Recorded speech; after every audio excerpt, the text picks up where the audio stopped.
Hey guys, this is Ghost Host, and today I'm doing a review of the Neca Toys Jason Voorhees from Friday the 13th, The New Beginning. So, Jason Voorhees first appeared in Friday the 13th 2 in 1981, and The New Beginning, or A New Beginning, came out in 1985. And this figure is based off the A New Beginning movie. Got him at Target for $25. Side of the box. The front of the box shows the poster for the movie. Top of the box. Side and the back showing some product shots. And a small read-up if you really want to read it. Now if you open up the front of the box, you can see Jason right there, looking very nice in the packaging. Alright, so I'm going to open this up off camera, and when we get back, we can review the Neca Toys Friday the 13th, A New Beginning Jason Voorhees. Alright, so I'm actually going to open him on camera, and I also wanted to show his box right next to the Ultimate Ghostface figure box. So as you can see, they both come with a lot of accessories. Also, if you open both boxes, you can see a product shot of the figure. Alright, so I'm going to open up on screen. So I have previously opened this figure to take out the zip ties, or the little rubber band ties, just to make it easier to open.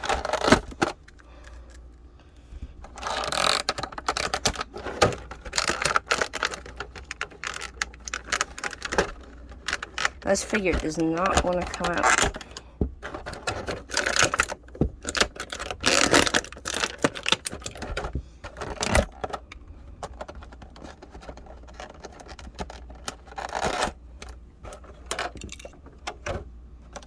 Finally, his axe.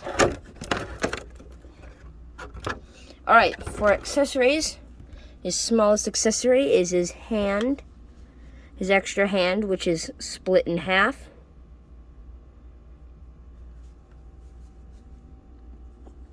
An ice pick. His two-sided axe. It's all bloodied up. His machete.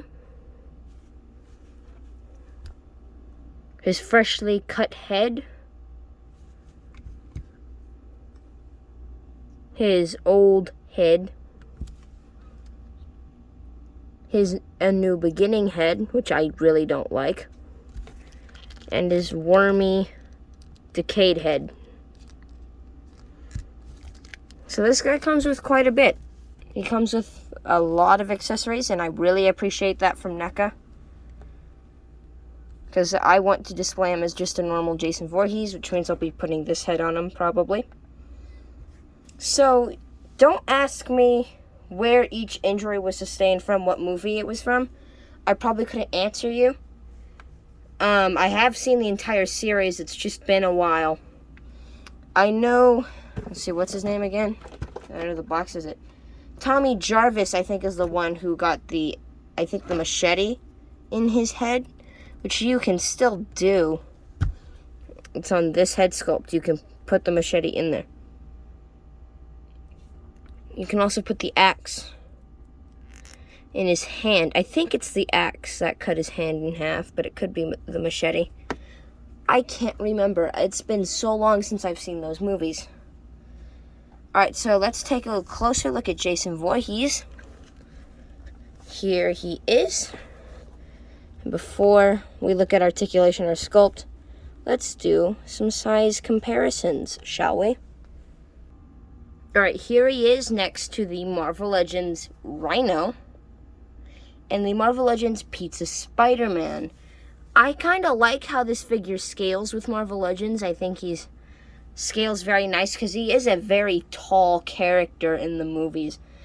Taller than most other characters that appear. So I really like how he scales with these two. Alright, here he is next to the Marvel Legends Retro Spider-Man and the Marvel Legends Molten Man Wave Spider-Woman. I also like how these figures scale together. Very nice looking.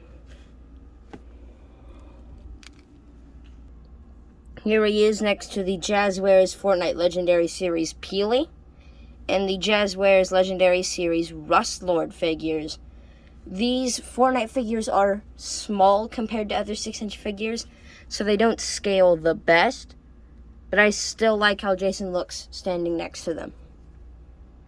And finally, here's how he looks scaled to another slasher figure from Neca. We have Jason Voorhees standing next to the Ultimate Ghostface figure. I really like how they stand next to each other. I'm pretty sure they have the same boots. I could be wrong, but it looks like they do. And maybe the same pants. No, they have different pants, but it looks like they have the same boots, but I could be wrong. I do like how these two figures look side by side, since Jason is supposed to be taller than Ghostface and basically any other horror villain. So I really like how they look together. Alright, get Ghostface out of here. Let's look at his sculpt.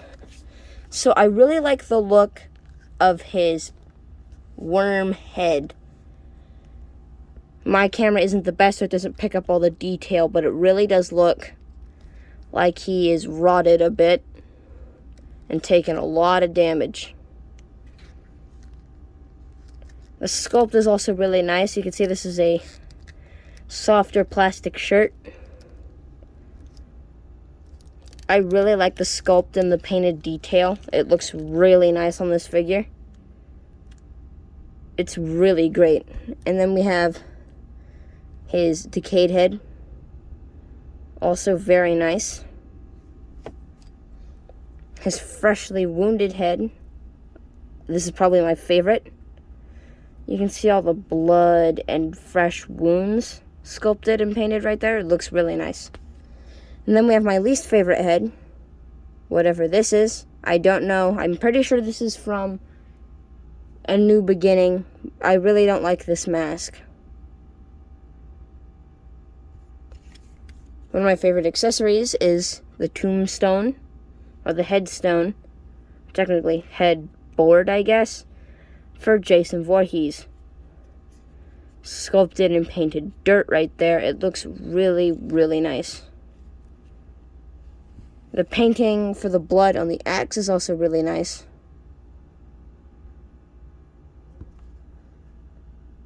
And so, with the hand, I really like it. And they painted the nails black.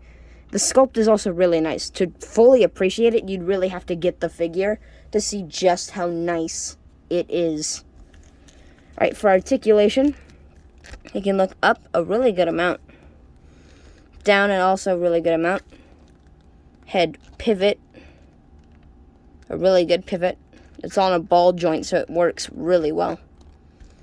His arms can go that far up, all the way down to the waist, all the way down to the side, 360 all the way around. That much of a bend at the elbow. Hands have a whole lot of motion. I really like how much the hands can move. A waist swivel. Yeah, he has a waist swivel. They can kick forward a decent amount. It can bend.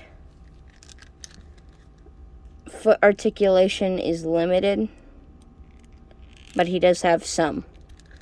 So that's his articulation. For what the character is and what he's supposed to do, I think the articulation's just right. And it blends in perfectly with the sculpt. I really like the sculpt of this figure, the paint, the accessories. This is a really good figure. If I were to recommend the best Jason Voorhees, this would be one of them. And it's really nice to see this. If you want to start a horror collection, I'd say start with any of the Neca Toys Jason Voorhees figures. He is my favorite slasher villain, besides like Ghostface and a few others. So I really have a good connection to this character, and I really like this figure. So Neca, please keep on making more horror characters. I love seeing them. I was so close to picking up the Puppet Master figures. I did not. I'm waiting on some Marvel Legends. So I want to hold off on getting these because they are pretty pricey. But if you can find them for a good price, 25 or about that, I'd say get the figures. Any NECA figures are really nice, and I really recommend them. Alright, that's going to be all for today, guys. If you like the review, leave a like. If you want to see more of these, subscribe and post it in the comments that you want to see more horror villains. Also, a quick update. I posted that I would be doing a horror display. I have to postpone that. My area is going through a massive heat wave, and I actually lost 2 figures due to warping because they were out in my garage where I have my display. So I had to bring them all inside and take down my displays. So I'm going to have to postpone my display videos and all that till it finally cools down, which could be any time now. But yeah, that's just a quick update. I'll see you guys later. Have a wonderful day.